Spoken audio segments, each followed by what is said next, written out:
Hi everyone, welcome back. ဒီကနေ့ကတော့ reading mind ကိုအပိုင်း၈အနေနဲ့လေ့ကျင့်ကြည့်မယ်။စာပိုက်တွေလိုက်ဖတ်ရတဲ့ပုံစံမျိုးမဟုတ်ဘဲနဲ့ကြော်ညာ poster တွေကိုလိုက်ကြည့်ပြီးမေးခွန်းကဘာမေးနိုင်မလဲဆိုတာကိုစဉ်းစားရင်ဖတ်နေစဉ်အတွင်းမှာတေချာလေးအာရုံစိုက်ခဲ့ပေးပါ။ဒါဆိုရင်လေ့လာကြည့်အောင်။ကျောက်တုံနေအောင်ကော channel ကမျှဝေပေးတဲ့သင်ခန်းစာတွေကဗဟုသုတရရှိခဲ့တယ်ဆိုရင်တခြားသောဂျပန်စာလေ့လာနေတဲ့သူတွေအတွက်ကိုလည်း like and share လုပ်ပြီးတော့ပြန်လည်မျှဝေပေးနိုင်ပါတယ်။နောက်လာမယ့်သင်ခန်းစာတွေလေ့လာနိုင်မှုအတွက်ကိုလည်းကျောက်တုံနေအောင်ကော channel ကို subscribe လုပ်ထားလို့ရပါတယ်။ဂျပန်မှာဆိုလို့ရှိရင်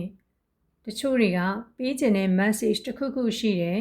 ဆိုလို့ရှိရင် poster လေးတွေအသုံးပြုပြီးတော့သူတို့ကနီးစပ်ရာလမ်းတွေမှာလိုက်ပြီးတော့ကတ်လေးရှိတယ်။အဲ့ poster လေးတွေကိုကြည့်ပြီးတော့ poster ကနေပြီးတော့အလုပ်ရှာသည်ဖြစ်စေကိုလိုချင်တဲ့အရာဖြစ်စေတစ်ခုခုပေါ့နော် information တွေရနိုင်တာဖြစ်တယ်။အဲ့တော့ဒါတွေကအခုပေးထားတဲ့ poster 6ဆောင်ရှိပါတယ်။ poster တစ်ခုချင်းစီကဘာတွေပြောထားလဲဆိုတာ A ကနေ F ထိဖတ်ကြည့်ကြမယ်။အရင်ဆုံး A poster နဲ့ B poster ကိုဖတ်ကြည့်အောင် A poster ကိုအရင်စဖတ်ကြည့်မယ် A poster မှာဆိုလို့ရှိရင်သူကရေးထားတာစာတွေက downlight ဖြစ်နေတယ်အဲ့တော့ဂျပန်မှာဆိုလို့ရှိရင်တချို့ရဲ့စာတွေအရေးသားတွေမှာဆိုလို့ရှိရင်ဂျပန်က vertical downlight ရေးသားလေးရှိတယ်အဲ့လိုရေးသားထားတဲ့အခါမှာညာဘက်တောင်းကနေပြီးတော့စတင်ပြီးတော့ဖတ်ရတယ်ဆိုတော့ညာဘက်တောင်းကနေစဖတ်ကြည့်အောင်။ဘာရေးထားလဲဆိုရင်中国語を習いたいです。中国語တရုတ်စာသင်ချင်တယ်တဲ့။中国語を習いたいです。တရုတ်စာကိုသင်ချင်ပါတယ်။一週間にတစ်ပတ်ကို1回တစ်ကြိမ်夜ညနေဘက်မှာ2時間ぐらい2နာရီလောက်教えてくださいသင်ပေးပါတဲ့။အဲ့တော့一週間にတစ်ပတ်ကို1回夜2時間ぐらい教えてくださいဆိုလိုတာကတရုတ်စာသင်ချင်ပါတယ်။တစ်ပတ်ကိုတစ်ကြိမ်ညနေဘက်ဒီမှာ2နာရီလောက်သင်ပေးပါတဲ့။ဒန်ဝါကိုမတိမ်မတ်ဖုန်းဆက်ဖို့စောင့်နေပါမယ်ပေါ့နော်။ဖုန်းဆက်တယ်လာတာကိုစောင့်နေပါမယ်ဆိုပြီးတော့ယာမမိုတိုဒန်ဝါဆိုပြီးတော့ယာမမိုတိုကနေပြီးတော့သူ့ရဲ့ဖုန်းနံပါတ်လေးနဲ့ရေးထားပေးတယ်။အဲ့တော့သင်ချင်တာကယာမမိုတိုကချူကိုကုကောတရုတ်စာကိုသင်ချင်နေတယ်။တစ်ပတ်မှာတစ်ကြိမ်ညနေကို2နာရီလောက်သင်ချင်တယ်လို့သူကပြောထားတာပေါ့နော်။အဲ့တော့ဆိုလိုတာကတရုတ်စာသင်ပေးမဲ့လူရှိရင်သူ့ကိုဖုန်းဆက်ပေးပါလို့သူကကြော်ညာထားတာဖြစ်တယ်။ A poster ကဒါဆိုရင် B poster ကိုဆက်ပြီးတော့ကြည့်အောင်။ B poster ကဘာရေးထားလဲဆိုရင်うちの猫を見ませんでしたかうちの猫အိမ်ကကြောင်လေးကို見ませんでしたかတွေးမိကြလားပေါ့နော်တွေးမိကြပါသလားတဲ့ဆန်ဆိုင်の白い猫ですအသက်3နှစ်သားလောက်ပဲရှိသေးတယ်ကြောင်လေးကအဖြူရောင်လေးဖြစ်တယ်တဲ့နာမယေဝမီရာဒက်စ်နာမည်ကတော့တဲ့မီရာလေးဖြစ်ပါတယ်တဲ့မီရာလေးဖြစ်ပါတယ်ပေါ့ဆိုတော့သူကဒီမှာဆက်သွယ်ရမယ့်ဖုန်းကနီချောမဲအိုနော်ဆိုပြီးတော့ဖုန်းနံပါတ်ပေးထားတယ်အဲ့တော့ B poster ကဘာပြောတာလဲဆိုတော့ကြောင်လေးပြောင်းနေတာပေါ့နော်အဲ့တော့ကြောင်လေးပြောင်းနေတယ်သူ့အိမ်ကကြောင်လေးပြောက်သွားတယ်အဖြူရောင်လေး3နှစ်သားလေးပေါ့နာမည်ကမီရာဖြစ်တယ်ဆိုပြီးတော့ poster နှစ်ခုပေးထားတယ်တစ်ခုကတရုတ်စာသင်ချင်တဲ့ poster နောက်တစ်ခုကကြောင်ပြောက်လို့ကြောင်ရှာနေတဲ့ poster ဖြစ်တယ်poster C ကဘာပြောထားလဲဆိုရင်一緒に池花をしませんかအတူတူပန်းလာဆင်ကြမလား月木ကြာတာပတေးနေ့10時から12時まで10နာရီနဲ့12နာရီတစ်ကြိမ်18時から20時まで6နာရီညနေ6နာရီနေပြီးတော့8နာရီတစ်ကြိမ်2ချိန်ရှိရဲတဲ့ゆっくり教えますからဖြည်းဖြည်းနဲ့အေးအေးဆေးဆေးသင်ကြားပေးမှာဖြစ်တဲ့အတွက်初めての人も大丈夫ですအခုမှစပြီးတော့တင်ယူနေတဲ့သူအတွက်အခြေခံစပြီးတင်ယူနေတဲ့သူအတွက်ဆိုရင်တဲ့အဆင်ပြေပါတယ်တဲ့မိနီကစ်တက်ကူရာဆိုင်လာရောက်ပြီးတော့လေ့လာကြည့်ပါတဲ့ဆိုတော့ဒီကကြော်ညာဘာကိုပြောချင်တာလဲဆိုရင်ဤကေဟာနာသင်တန်းပေါ့နော်ပန်းလှဆင်သင်တန်းကကြော်ညာထားတာပန်းလှဆင်ဖို့အတွက်သင်တန်းချိန်2ချိန်ရှိမယ်ပေါ့သူ သူကအေးအေးဆေးဆေးနဲ့တေချာလေးတင်ကြားပေးမှအခြေခံနေပြီးတော့စပြီးတင်ကြားပေးမှဖြစ်တဲ့အတွက်လာရောက်ပြီးတော့လေ့လာကြည့်နိုင်ပါတယ်တဲ့ဆိုပြီးတော့သူကလိပ်စာနဲ့ဖုန်းနံပါတ်ပေးထားတယ်စူပါနော့အိုရှိတော့ ABC ဘီရူနော်ဆန်ကိုင်ရာရာဤကေဟာနာကျိုရှိစဆိုပြီးတော့သူကရာရာဤကေပန်းလာတင်နန်းကျောင်းကနေပြီးတော့ကြော်ညာထားတဲ့ပိုစတာဖြစ်တယ်အဲ့တော့ပန်းလာစဉ်တင်နန်းကိုတက်ချင်နေဆိုရင်ဒီပိုစတာကိုကြည့်ပြီးတော့ဖုန်းနဲ့ဆက်သွယ်ရမှာဖြစ်တယ်ပေါ့အဲ့တော့ဒီနေရာမှာဗဟုသုတအနေနဲ့ပြောမယ်ဆိုရင်ဂျပန်မှာကဤကေဟာနာပေါ့နော်ပန်းလာစင်တာကိုသူတို့ကတမျက်တနိုးနဲ့လောက်တဲ့ယဉ်ကျေးမှုတစ်ခုရှိတယ်သူတို့အိမ်တိုင်းတချို့အိမ်တွေမှာဆိုလို့ရှိရင်ပေါ့နော်သူတို့ရဲ့ပန်းကိုသူတို့ပြောချင်တဲ့သင်္ကေတလေးနဲ့လှဆင်ထားတာရှိတယ်အဲ့အတွက်ကြောင့်မလို့သူတို့ကတမျက်တနိုးနဲ့လေးပေးပြီးတော့ထားတဲ့ဒီပန်းလှဆင်တင်နန်းပေါ့နော်ဒါရိုးရာယဉ်ကျေးမှုလည်းဖြစ်တယ်ပေါ့ပိုစတာဒီကဘာပြောထားလဲဆိုရင်ဂန်ကီနာခေါ်အီနုကဂေါဟီကီအီမတ်တဲ့ကျမ်းမာတန်ဆွမ်းတဲ့ခွေးပေါက်ကလေး9ကောင်ရှိတယ်ရှီရိုအီနော်က3匹と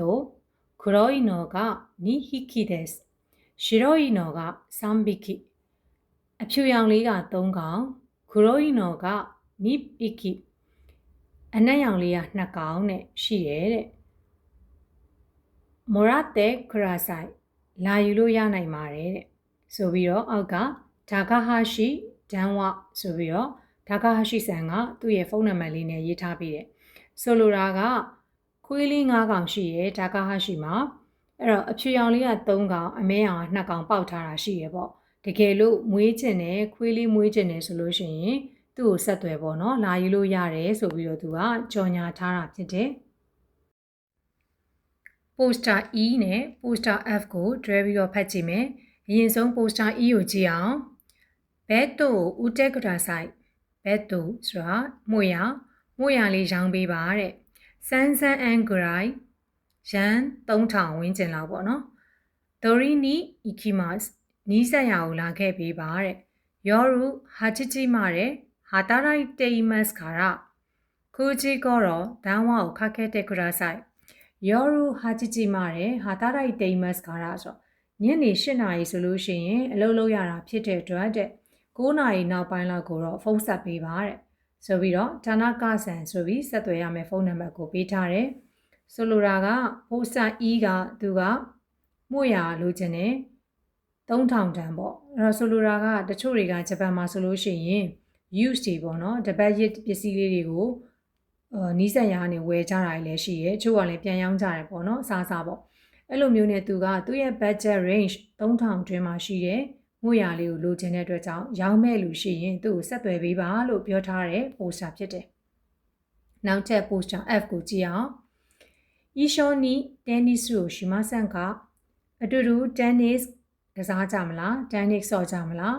မိုင်းရှူနီချီယောဘီဂျူဂျီခါရာအဲ့တော့ဘယ်ချိန်ဖြစ်မလဲဆိုရင်မိုင်းရှူနီချီယောဘီအပတ်စဉ်တိုင်းတနင်္ဂနွေ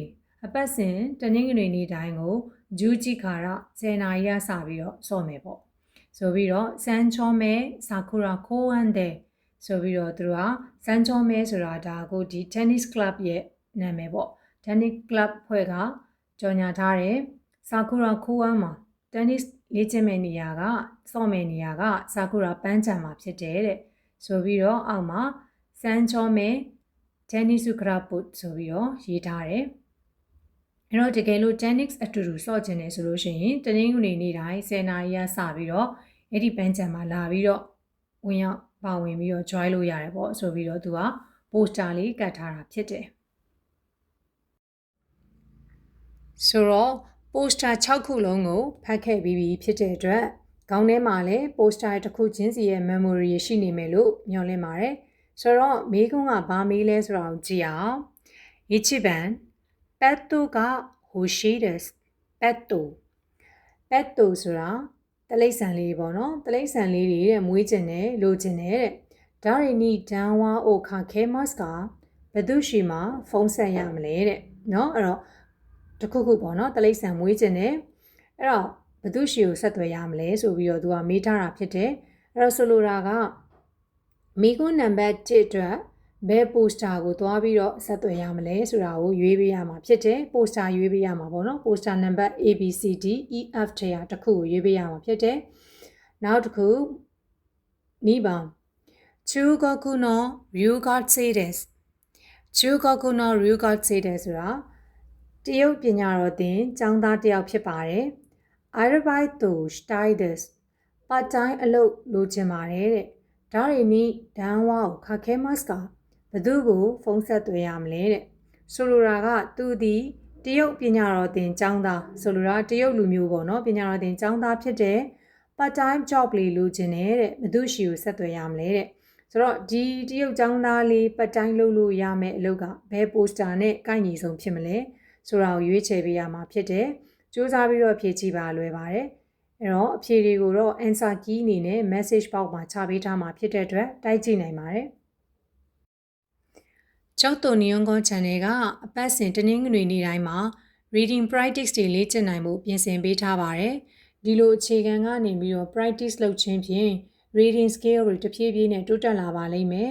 စူးစမ်းပြီးတော့ဆက်လက်လေ့ကျင့်ကြည့်ဖို့အကြံပြုရင်းနဲ့နောက်တစ်ပတ်အတွက်သင်ခန်းစာအသစ်တွေနဲ့အတူပြန်လာခဲ့ပါမယ်အားလုံးပဲလွယ်လွယ်ကူကူနဲ့လေ့လာနိုင်ကြပါစေ။